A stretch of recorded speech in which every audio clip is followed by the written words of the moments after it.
예, 오늘 하나님께서 우리에게 주신 말씀은 이사야서 55장 1절부터 3절의 말씀으로 하나님의 초청장이라는 제목으로 하나님의 말씀을 선포합니다.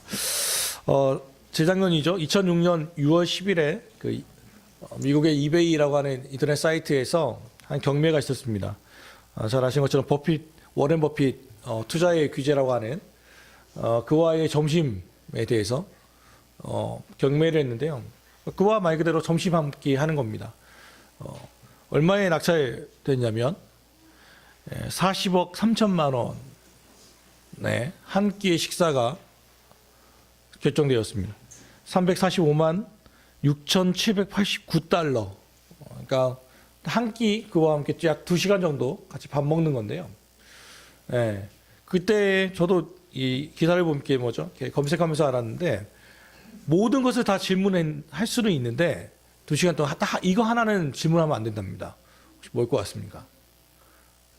질문이 제한이 되어 있더라고요. 다 되는데.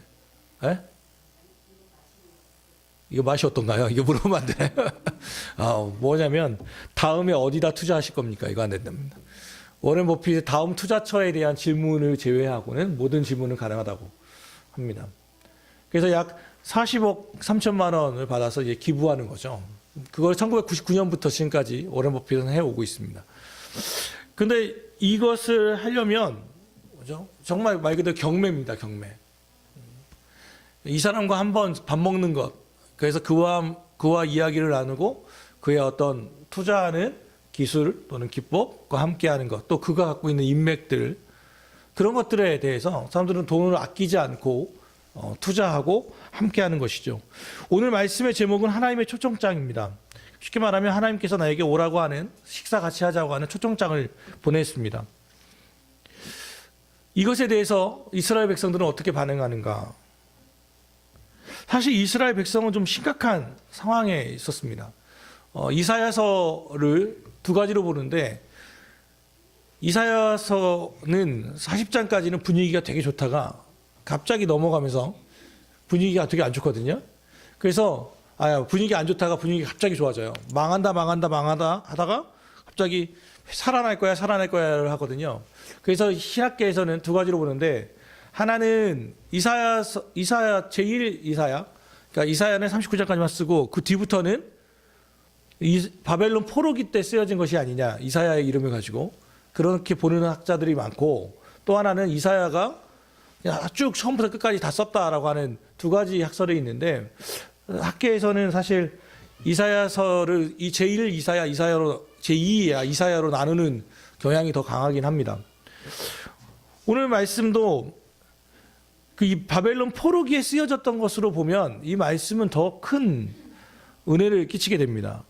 왜냐하면 바벨론 포로기라는 것은 쉽게 말하면 기원전 BC 587년도에 유다가 망하죠. 유다가 망하고 이스라엘의 웬만한 사람들은, 유다의 웬만한 사람들은 다 바벨론으로 끌려갑니다. 우리로 얘기하면 일제강점기 비슷한 거죠. 다 끌려갔다고 생각해 봅시다. 그들은 그 전까지도 선지자들이 이러다 너희 망한다 했지만 안 믿었습니다. 그들이 우리는 절대 망하지 않아 라고 생각했습니다. 이유가 첫째, 하나님의 성전이 예루살렘에 있기 때문에 하나님이 지켜주시겠지. 둘째, 우리는 선민, 하나님이 특별히 선택한 백성인데 하나님이 우리를 망하게 하겠어? 그러니까 내가 아무리 약하게 해도, 하나님의 말씀을 듣지 않는다 할지라도 그래도 하나님이 나를 버리시겠어? 우리를 버리시겠어라고 하는 생각들이 있었습니다. 그래서 그들은 끝까지 하나님의 말씀을 듣지 않았습니다. 그리고 결국 유다는 멸망하게 됩니다. 그들이 그렇게 자랑했던 솔로몬의 성전이 회파되고 다윗의 지었던 그 다윗의 궁도 파괴되었습니다.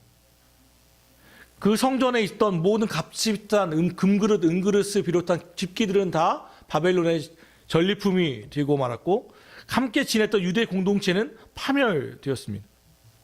유다라고 하는 나라는 지구상에서 사라지게 되어버렸습니다. 그러면 이제 바벨론에 의해서 나라가 망한 뒤에 그들의 삶이 어떻게 되었겠습니까? 가뜩이나 약했던 여호와 하나님에 대한 실망감과 원망이 가득하지 않았겠습니까? 하나님은 무척 무기력한, 자신들의 잘못은 전혀 생각하지 않고 하나님에 대한 원망과 불신과 저주가 그들에 있지 않았겠습니까? 하나님은 진짜 무기력하시구나. 하나님은 꽤 투자할 필요가 없구나. 하나님을 믿었다가 우리가 다 망하겠구나 라고 생각하지 않았겠냐는 말이죠. 마치 워렌 버핏과 점심을 하면 내 삶이 나아질 거라고 하는 믿음은 있지만, 하나님이 오라고 하면 그 하나님 자기 백성 망하게 하시는 하나님이신데 그분한테 가야만 하겠어? 라고 하는 하나님의 초청장에 대해서 저는 못 갑니다 라고 하지 않겠냐는 말이에요. 우리도 비슷하지 않습니까? 교회에 나와봐야 별로 잘 되는 일도 없고, 하나님 앞에 기도해봤자 하나님의 기도는 언제나 늦고, 하나님의 말씀을 듣고 그 당시에는 마음이 뜨거워지는 것 같지만, 다시 또 일상생활에 들어가면 우리하고는 전혀 내 사는 거하고는 전혀 상관없는 그들만의 이야기처럼 공허하게 들리지는 않는가. 오히려 그 당시 바벨론에 끌려갔던 이스라엘 백성들, 정치와 경제, 문화와 종교, 이 모든 것은 바벨론의 영향 속에 있었습니다. 마치 지금으로 말하면 미국과 비슷하죠. 모든 세계의 강대국은 미국이잖아요. 그러니까 그들이 갖고 있는 정치, 문화, 외교적, 외교력, 이 모든 것들을 그들은 그냥 자연스럽게 습득하게 되는 거죠. 이스라엘들도 사실 우리나라도 일제 때 보면 1910년 한일합방이 되고 나서 독립운동이 제일 크게 일어났었습니다. 1919년 3.1운동을 기점으로 해서 기폭제가 되어서 다 같이 이제는 이렇게까지 막 일어났는데 일제가 물러가겠지라고 생각했었습니다. 독립운동이 가장 화려했을 때입니다. 그런데요, 시간이 지나도 일제가 망할 기미가 안 보입니다. 그래서 1940년, 30년대 후반 이후로 보면 특별히 지식인들이 변절하게 됩니다. 소위 말하는 친일파 쪽으로 빠지게 됩니다. 왜냐하면 그전에는 독립운동을 했었어요. 그런데 해보니까 일본이 망할 기미가 안 보여요. 그러니까 어떻게 해요? 독립운동 그만하고 거기에 편승해서 같이 가는 거죠. 바벨론 시기도 비슷했단 말이에요. 여호와의 신앙을 지키고 살았는데 바벨론이 망할 기미가 안 보여요. 유대로 돌아갈 틈이 안 보여요. 하나님이 잘 보이지 않아요. 그러니까 어떻게 해요? 바벨론의 문화에 깃대어 살아가는 거예요. 그런데 이들에게 하나님께서 초청장을 보냅니다. 55장 1절 한번 읽어보세요. 자, 시작.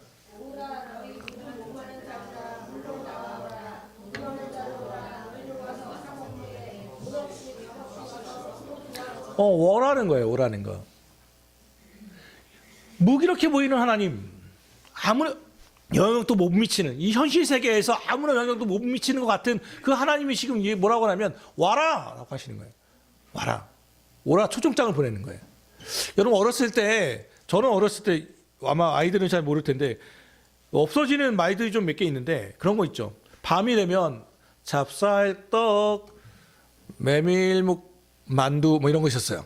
찹쌀떡 이러면은 이제 부르면 와가지고 찹쌀떡 하고 밤에 야식으로, 요즘은 그런 거 모르죠. 왜냐면 치킨 전화하면 되니까, 배달 앱으로 시키면 되니까 모르지만 우리 때는 그런 소리가 있었거든요. 또 아침에는 딸랑딸랑 두부 소리가 있었어요. 그 소리 듣고 나가가지고 두부를 사서 아침은 대부분 그래서 두부 요리였어요. 김치찌개든 된장찌개든. 그런 초청장이에요. 이스라엘에도 비슷했어요. 이스라엘에도 이런 장사들이 있었는데 뭐냐면 이런 거예요. 포도주 파는 사람들이 있었고요. 사막지대잖아요. 물 파는 사람들이 있었고 젖을 파는 사람들이 있었어요. 그러니까 쉽게 말하면 이런 거겠죠. 물 사십시오. 한 통에 2,000원 이런 거죠. 포도주 좀 사십시오. 포도주 한 통에 4,000원. 이 젖 사십시오. 1리터에 얼마. 이것들을 팔았어요, 실제로. 그런데 아침에 우리 두부 팔듯이. 그런데 하나님께서 뭐라고 하냐면 하나님도 이없이 팔고 있는 거예요. 물을 팔고 포도주를 팔고 젖을 파는데 가격이 없어요. 공짜야. 공짜인데 와서 사 먹어라.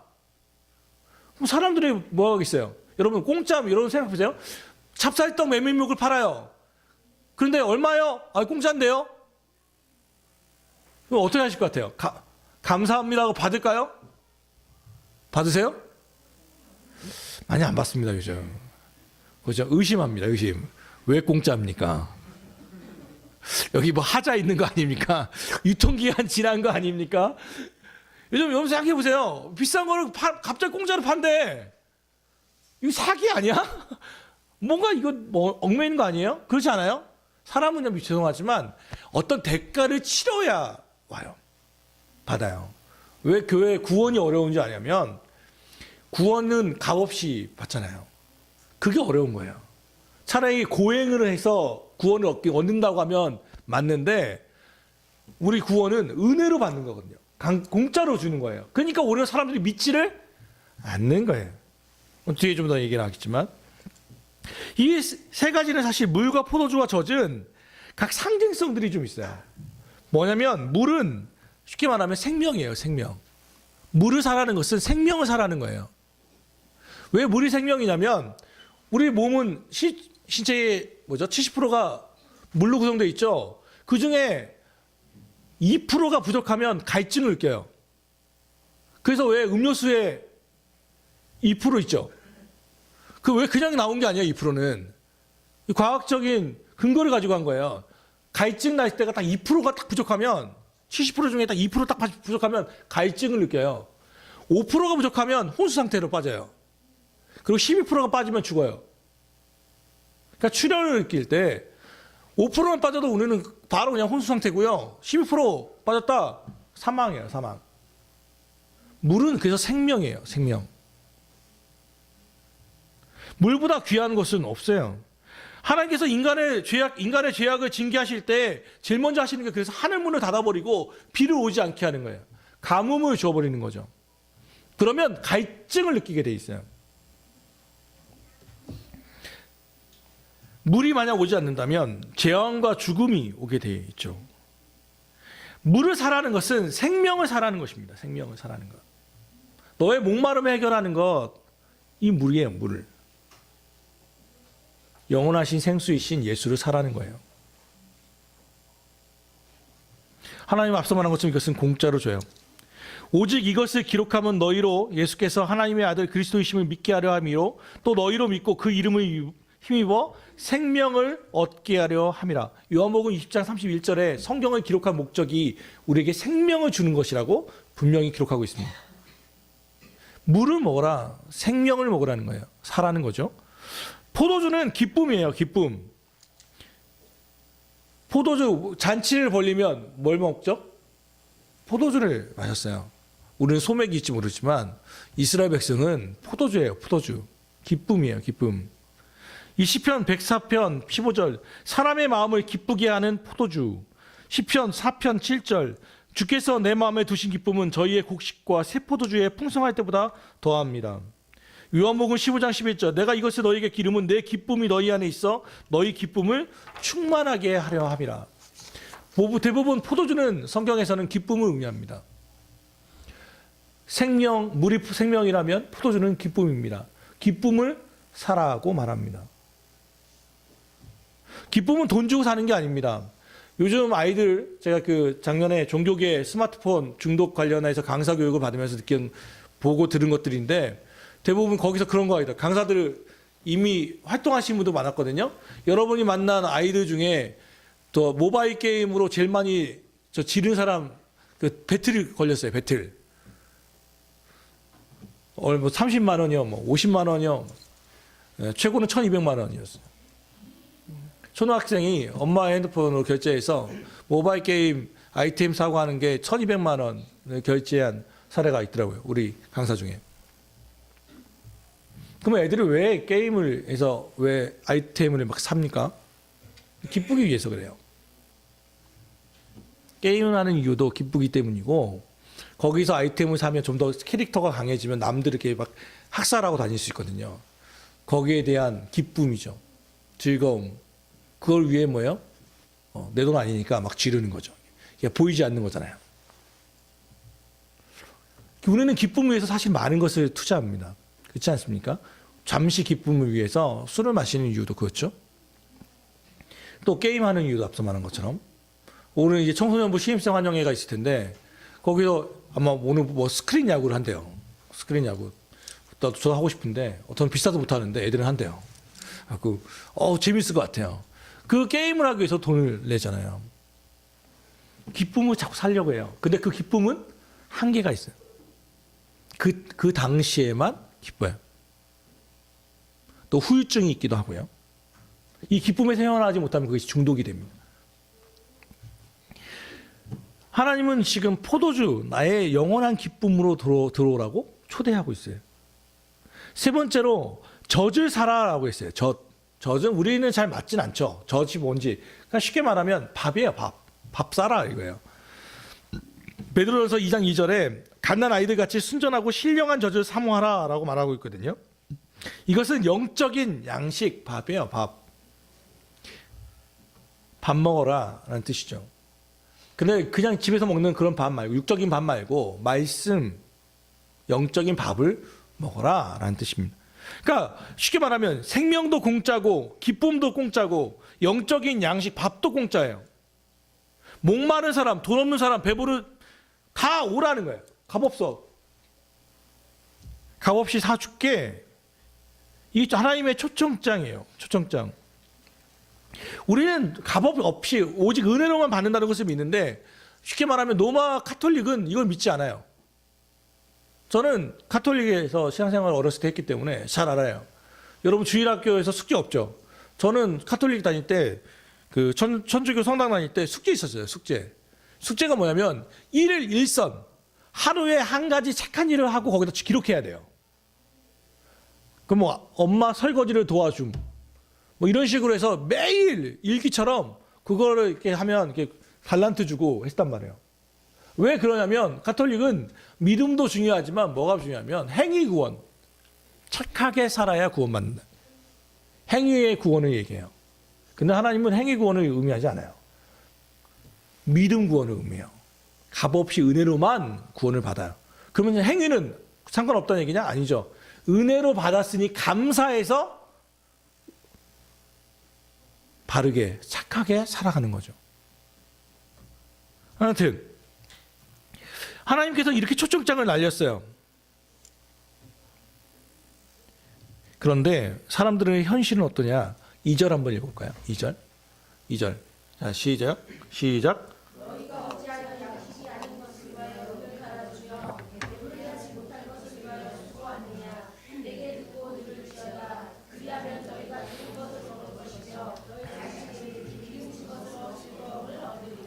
왜 하나님이 초청장을 날릴 때 그들의 형편은 뭐였냐면 너희가 어찌하여 양식이 아닌 것을 위하여 은을 달아주며 배부르게 하지 못할 것을 위하여 수고하느냐. 현실은 뭐예요?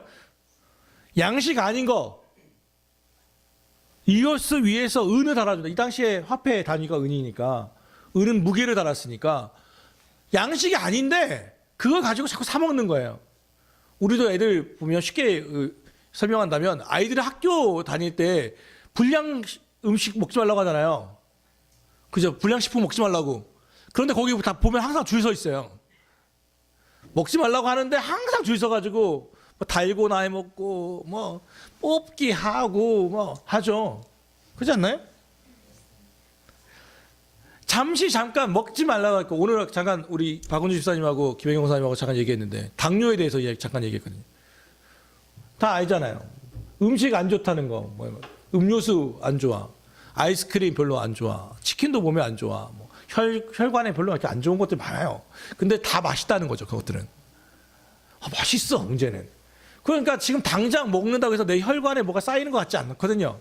그게 뭐예요? 계속 먹어요. 그러면 몸에 이상이 오게 되는 거죠.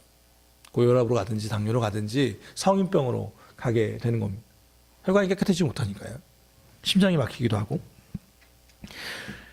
그런 사람들은 그것을 위해서 자꾸 대가를 치르는 거예요. 양식이 아닌데 잠깐 이 땅에만 머물게 되는 건데 그것을 위해서 자꾸 수고하게 되는 거예요. 배부르게 하지 못할 것을 위하여 수고하느냐. 이것은 만족이 없다는 게 아니에요. 잠시 잠깐은 기쁘게 할 수 있어요. 자기 스스로를. 앞서 그런데 지속성이 없어요. 그걸 위해서 수고하는 거예요. 제가 지난주 수요일 날 춘천에 있는 한 그 스마트 IT 기업에 가서 잠깐 강의를 했어요. 열 몇 명 되는 그 회사원들, 안 믿는 사람들 반, 믿는 사람 반. 그들과 함께 이런저런 얘기를 했어요. 그러면서 얘기했죠.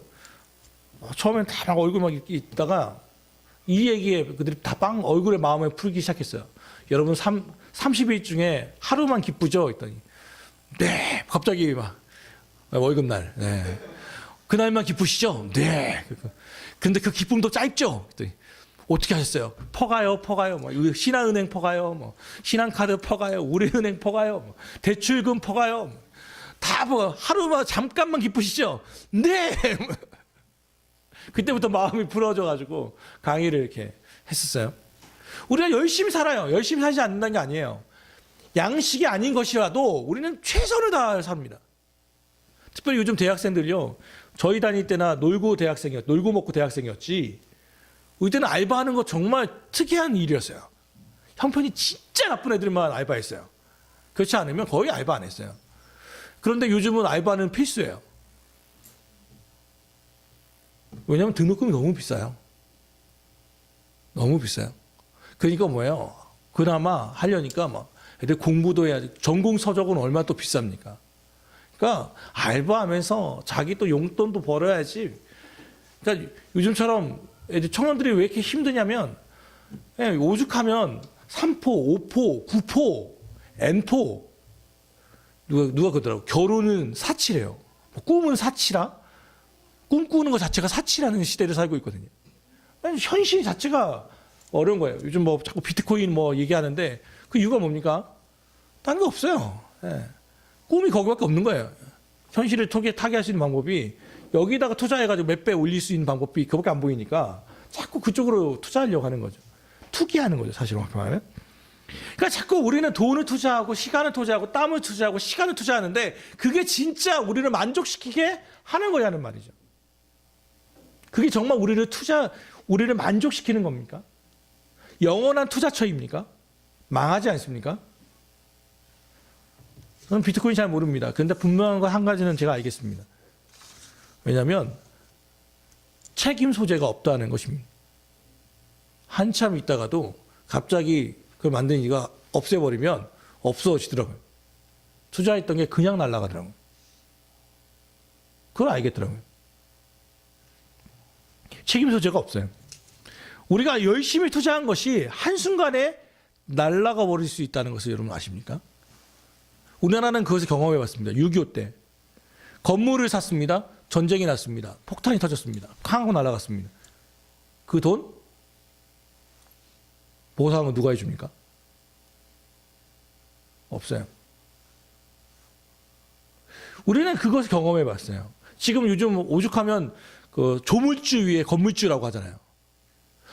그 얘기도 있다고. 정권은 유한하되 부동산은 영원하다. 그러니까 뭐죠? 요즘 뭐 아무리 정부에서 뭐 부동산을 아무리 뭐 한다고 해도 절대 안 망한다고. 왜냐하면 5년 후에는 또 이 또한 지나가리라. 또 법이 또 바뀔 거니까 그것만 생각한다고. 그러니까 우리는 계속 그 생각을 해요. 부동산이 영원할 것 같아요. 근데 죄송하지만 안 좋은 얘기지만 전쟁이 나면 그 모든 것은 한순간에 휴지 조각이 되는 겁니다. 짐바브웨 얘기처럼 돈을 다 가지고 있는데 한순간에 화폐 단위가 달라지면 그게 휙 하고 휴지 조각이 되는 거고요. 주식을 아무리 많이 가지고 있어도 그 회사가 망하면 그거는 그냥 비싼 종이일 뿐이고요. 로또 복권 아무리 많이 가지고 있어도 그거 토요일 지나면 휴지 조각이고요. 우리가 투자하는 많은 것들이 사실 알고 보면 영원성을 담보하지 않아요. 근데 우리는 그것을 마치 전체인 것처럼 내 영혼을 다해서 일한단 말이에요. 그것이 바로 하나님께서 여러분에게 질문하는 거예요. 그런데 너희는 어찌하여 양식이 아닌 것을 위하여 은을 달아주며 배부르게 하지 못할 것을 위하여 수고하고 있느냐? 너희의 땀 흘리는 것이 진짜 가치가 있는 거냐? 땀 흘리는 것을 뭐라고 하는 것이 아닙니다. 수고한다는 것을 하나님께서 인정하지 않는 게 아닙니다. 하나님이 진짜 묻고 싶은 것은 그런데 그 수고가 그만큼 가치 있는 거냐는 것을 묻는 겁니다. 하나님의 은혜는 공짜인데 하나님은 공짜로 주신다고 생명과 기쁨과 영생을 주시겠다고 약속하시는데 우리는 보이지 않는 이것보다는 당장 눈에 보이는 그런데 알고 보면 영원할 수 없는 그것에 대하여 땀 흘리고 있는 것은 아닌가. 하나님은 지금 그것에 대한 질문을 던지고 있는 겁니다. 현실을 깨달으라는 것입니다. 오늘 우리가 이제 부를 건데요. 그 찬양이 바로 그 우물가의 여인이라고 하는 찬양을 선정했습니다. 가사가 그런 거죠. 우물가의 여인처럼 난구했네. 헛되고 헛된 것들을. 그때 주님 말씀 내게로 와 생명수 마시라. 오 주님 채우소서 나의 잔을 높이 듭니다. 하늘 양식 내게 채워주셔서 넘치도록 채워주셔서. 이 사마리아성 여인의 이 이야기는 잘 아시는 것처럼 이 여인이 대표적인 양식 아닌 것에 대하여 수고한 여인입니다. 예수님을 만났을 때 예수님이 그런 이야기 하죠. 가장 뜨거운 12시에 태양빛이 뜨거울 때 그 여인이 우물가에 물을 뜨러 옵니다. 예수님은 거기에 그늘에 앉아 있었습니다. 12시에 왔다는 것은 아무도 물 뜨지 않는 그 시간, 그것은 그 여인이 어떤 삶을 살고 있는지를 알게 됩니다. 대인관계가 이미 다 깨어진 마치 그 마을의 수치스러운 여인이었단 말이죠. 그래서 물을 뜨러 왔더니 예수님께서 이런저런 얘기를 하시다가 내가 주는 물 마시면 영원히 목마르지 않을 텐데 그러면 저도 좀 주십시오. 그랬더니 예수님이 갑자기 뜬금없는 이야기를 하죠. 야, 네 남편을 그럼 데려와. 그러면 내가 이 영생수 줄게. 그 여인이 얘기합니다. 저는 남편이 없습니다. 그랬더니 예수님이 그의 사정을 아시죠. 그래, 네 말이 맞다. 네 말이 맞다. 네 남편 아직 없지. 그런데 뭐예요? 남편 5이 있었는데 5이 있었다는 것은 뭘 의미합니까? 이 여인이 얼마나 기구한 삶을 살고 있는지를 압니다. 이놈 괜찮은 줄 알아서 결혼했어요. 믿고 살았어요. 그런데 뭐예요? 이놈이 그놈이 아니에요. 딴 놈을 했어요. 근데 이놈도 앞에 놈이랑 똑같아. 앞에 게 나아. 또 3번째, 4번째, 5번째 해본 거예요. 그 얘기는 이 당시에 여인들이 살 수 있는 방법이 없었거든요. 자립할 수 있는 방법이 없으니까 어떻게든 남자한테 의지해서 살 수밖에 없는데 이놈 저놈이 다 똑같더란 말이에요. 그런데 더 나아가 지금 있는 남자도 네 남편이 아니다. 이제 얘는 5놈 없어고 6번째를 살고 있는 거예요. 그러니 마을에서 이 여인에 대한 인식이 어떻게 했어요?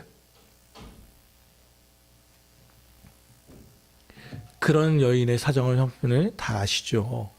그리고 그 사마리아 수가성의 구원을 위해서 이 여인을 주님은 사용하시죠.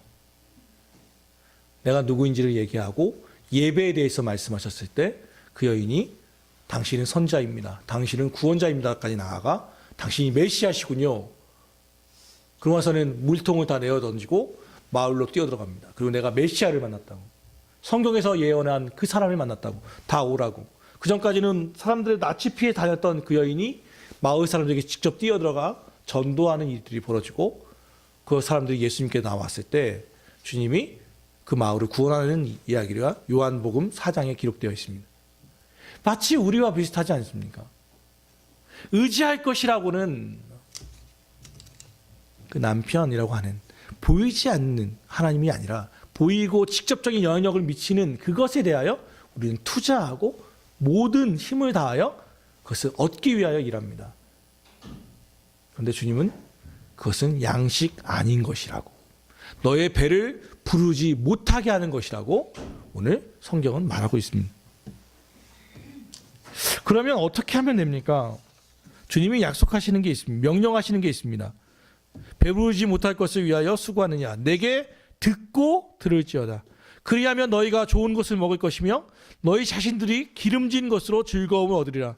너희는 귀를 기울이고 내게로 나와 들으라. 그리하면 너희의 영혼이 살리라. 내가 너희를 위하여 영원한 언약을 얻으리니 맺으리니 곧 다윗에게 허락한 확실한 은혜니라. 하나님이 명령하시는 것을 한마디로 말하면 들으라는 것입니다. 뭘 들으라는 것입니까? 하나님의 음성을 들으라는 것입니다. 하나님의 말씀을 들으라는 것입니다. 많은 장애인 중에 특별히 말하지 못하는 분들의 특징 중에 하나는 많은 경우 선천적으로 말을 못하시는 분들은 말에 이 기관지에 문제가 있지 않다고 얘기합니다. 어디에 문제가 있습니까? 귀에 문제가 있다고 합니다. 소리를 듣지 못하면 말하지 못합니다. 그러니까 듣기가 안 되면 말하기가 안 돼요. 그러니까 이 기관지는 다 정상인데 이게 안 되면 신앙도 비슷합니다. 믿음은 들음에서 납니다. 그래서 듣기가 제일 중요합니다. 성경은 수많은 곳에서 들으라 이스라엘아, 들으라 이스라엘아 라고 자꾸 말하는 겁니다. 저도 영어 정말 몇십 년째 하고 있지만 안 들립니다. 안 들리면 말하지 못합니다. 그런데 재밌는 것은 반복적으로 들은 것은 들립니다. 그러니까 쉽게 말하면 하와이어는 들립니다. 하이는 들립니다. 그런데 내가 잘 듣지 않았던 단어들, 내가 듣지 못하는 단어들은 정말 생소한 단어들은 잘 들리지도 않고 하는 거예요. 하나님의 말씀을 얘기할 때, 기도할 때 하나님의 음성이 안 들려요. 안 들리는 게 정상적입니다. 반복적으로 들어야만 합니다. 귀를 기울여야만 합니다. 하나님의 말씀을 들려주십시오 하고 기도해야만 합니다. 그리고 나의 귀를 열어주십시오 라고 기울여야만 합니다. 그때 주님은 말씀합니다. 내게 나와 들으라. 그리하면 너희 영혼이 살 것이다. 앞서 그러니까 이 젖과 물과 포도주가 단순히 우리 육체를 만족시키는 것이 아니었다는 것이 정체가 드러납니다. 너희 영혼이 사는 것 하나님께 들으라는 것이었습니다. 여러분 이 땅의 모든 것들은 한순간입니다. 다 지나가게 될 것입니다. 영원한 것은 하나님이십니다. 보이지 않는 것이 영원합니다. 그게 바로 하나님의 말씀이며 하나님의 언약입니다. 하나님은 그래서 우리의 언약을 맺어주겠다고 얘기합니다. 6절 말씀도 읽어볼까요? 오늘 본문 말씀은 아니지만 6절 한번 읽습니다. 시작. 너희는 여호와를 만날 만한 때에 찾으라. 가까이 계실 때에 그를 부르라. 이게 결론입니다. 하나님의 젖을 산다는 것은 양식 없이 산다는 것은 바로 이것을 의미합니다. 공짜이지만 막 주는 것은 아닙니다. 나와야만 합니다. 여러분 경품 같은 거 할 때도 그렇잖아요. 공짜라고 해도 뭐 해야 돼요? 응모를 해야 다 주는 겁니다. 자, 응시만 하시면 다 줍니다 라고 하잖아요. 그렇다고 해서 우리 5천만 모두 국민에게 주는 게 아닙니다. 응모를 하면이에요. 주님께 나와 주 앞에 음성을 듣기 위해 노력한다면 그러면 영혼을 살리는 거예요. 예수께서 모든 인류를 위하여 십자가에 못 박혀 죽으신 것은 맞지만 그것에 대하여 믿으면 구원을 받고 믿지 않으면 구원을 얻지 못한다는 말과 같습니다. 만날 만한 때에 찾아라. 가까이 계실 때에 부르라는 이 말씀은 예수님의 말씀에서 이루어졌습니다. 임마누엘, 하나님이 우리와 함께 계시다. 하나님은 지금 우리와 함께 계세요. 그런데 뭐예요? 들으려고 하지 않아요. 하나님을 찾지 않습니다. 또는 조금 찾다가 멈춰 버립니다. 그 역시 하나님은 계시지 않아 라고 생각하고 하나님을 부정하게 되죠. 이제 하나님의 말씀, 오늘 말씀을 정리합니다. 사랑하는 여러분, 우리가 수고하고 애쓰는 재물, 명예, 권력, 이 모든 것들은 사실 알고 보면 주님 안에 있을 때만이 의미가 있습니다. 하나님 안에 있을 때만 이것이 가치가 있는 것입니다. 그것이 아닌 것을 위해서 자꾸 양식을 아닌 것을 위하여 은을 달아주고 수고하면 힘은 힘대로 들지만 한순간에 허무하게 끝나게 될 것입니다. 주님 안에 생명이 있고 포도주 기쁨이 있습니다. 그리고 진짜 밥이 있습니다. 어제 아내가 CD 촬영하는 게 있어서 아침을 금식하셨습니다. 저도 덩달아 금식했습니다. 엄청 배고팠습니다. 점심을 이만큼 먹었습니다. 그런데요, 그런 생각을 했습니다. 육체는요, 밥을 안 먹으면 배고프다고 소리를 지릅니다. 그렇죠? 우리 영혼은요, 배고파도요, 소리를 지르지 않습니다. 그래서 주님의 말씀과 기도를 하지 않아도 무슨 엄청난 일이 벌어지지 않습니다. 그런데 그렇게 차근차근 우리의 영혼은 하나님으로부터 멀어지게 됩니다. 영혼이 메마르게 됩니다. 사랑하는 가까운 교회 성도 여러분, 하나님의 초청장이 발부되었습니다. 내게로 나아오라. 나의 음성을 들으라. 그 초청장에 아멘으로 화답하시는 여러분이 되기를 주 예수 그리스도로 축복합니다. 기도하겠습니다. 사랑하는 주님, 워렌 버핏과의